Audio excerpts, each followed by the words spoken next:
So here's the thing, 2023 has been a surprisingly great year for games so far, with everything from PlayStation exclusives to full-fledged remakes.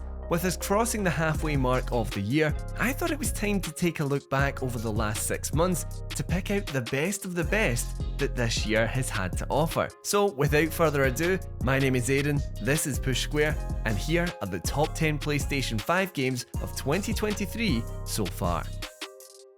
The Like a Dragon series kept up its successful streak with yet another fantastic notch in RGG Studios' belt. With an often gripping story made even better by the game's historical leanings, its rewardingly intricate combat system was that addictive cherry on top of the cake. Stacked full of the typically barmy Yakuza side activities and some delightful references to past games, Like a Dragon Ishin could easily staple itself as a fan favourite and a perfect kicking off point for our top 10 list. Harry Potter fans got the game of their dreams in Hogwarts Legacy.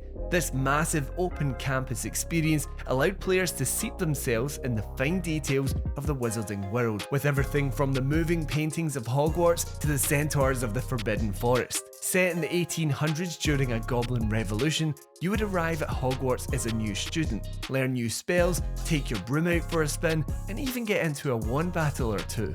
It was a long wait for Potter fans, but it was definitely worth it. We started the year out with a corker of a remake in the form of Dead Space. Arriving just a month after the very similar Callisto Protocol, it highlighted just why Dead Space became the icon of video game horror that it is. With some truly phenomenal graphics and otherworldly sound design, the horrors of the USG Ishimura were a delight to explore on PS5. Through the use of haptics, the flesh-layering gore system, and improved facial animation, this remake not only ushered a classic into the modern age, but it allowed old and new fans alike to experience it to the best quality possible. Monster Hunter Rise established a new standard for the series, and it was a delight to finally have it on PlayStation when it arrived almost a full year after its initial Nintendo Switch release, with both an improved frame rate and visual fidelity. There is so damn much to this game, but with its satisfying gameplay loop and quality of life improvements, the PlayStation port became the place to play it, and thankfully you could easily get 100 hours plus out of this new staple of the franchise. 2023 will be marked as the year of the fighter, with the upcoming releases of Tekken 8 and Mortal Kombat 1, and that's helped all the more with Street Fighter 6, which kicked things off to a spectacular degree. With a colourful new art style, Capcom managed to find the balance between both in-depth gameplay for pros and fairly easy control schemes for casuals, with a full RPG-inspired single-player story mode topping off an expansive online offering, which has near-flawless rollback netcode by the way. Street Fighter 6 was an absolute humdinger of a sequel and an unbelievably impressive effort from the seemingly unstoppable Japanese publisher, but more on it later. You'll struggle to find a game this year that looks quite as stunning as Octopath Traveler 2.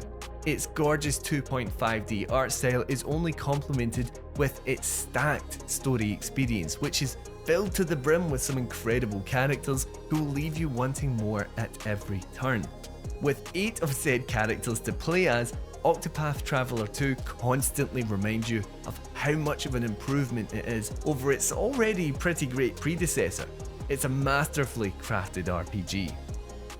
Speaking of improved sequels, Star Wars Jedi Survivor continues the story of Cal Kestis as he takes the fight to the Empire as a now fully trained Jedi.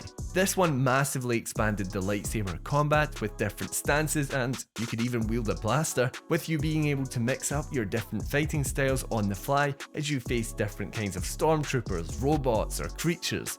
It had the same level of great storytelling with a far improved gameplay experience surrounding it, which is really just a guaranteed win, especially when you throw some of its insanely large-scale action sequences in there too. After the at times tumultuous Diablo 3, Blizzard needed to go back to basics with Diablo 4, Now that might sound like a bit of a criticism, but when you manage to capture the spirit of the franchise with all the flourishes of a modern release, then you'll know that that simply isn't the case. Diablo 4 is vying for the game that will take up the most of your free time this year, with its expansive story to experience, dungeons to raid, character builds to craft, Paragon systems to tackle, and loot! Honestly, there has rarely been a live service multiplayer title like this that has felt so complete on launch, and it makes the future of Diablo 4 all the more exciting. Making it onto this list by the skin of its teeth, having just come out like 2 weeks before I'm recording this, Final Fantasy XVI is an impeccably epic action game that is the series' best attempt at opening the franchise up to a wider audience. With flawless real-time combat, spectacular visuals, and a cinematic and Game of Thrones inspired storyline, there is so much to enjoy with this game. Now, series purists might find its lack of RPG elements somewhat disappointing, but there's no denying that this is the best single-player Final Fantasy game in quite some time. And wrapping up the incredibly impressive first half of the year, we have Resident Evil 4, which is our one and only 10 out of 10 in 2023 so far. It is Capcom's remake efforts reaching their pinnacle following both Resident Evil 2 and 3 by revamping the core experience while still holding on to what made the original game special in the first place. With stunning visuals and more streamlined gameplay, kicking Ganado butt as Leon Kennedy never felt better. It's the kind of remake that really pleases both sides, both new and old fans alike, and it'll be a tough one to top in the following 6 months.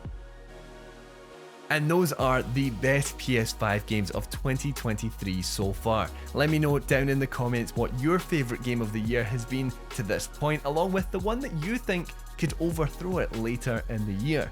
Remember that if you enjoyed the video, leaving a like really helps us out, and if you want to see more PlayStation content just like this, then hit that subscribe button. Anyway everyone, I really appreciate you watching. I've been Aiden, this has been Push Square, and I'll see you in the next one.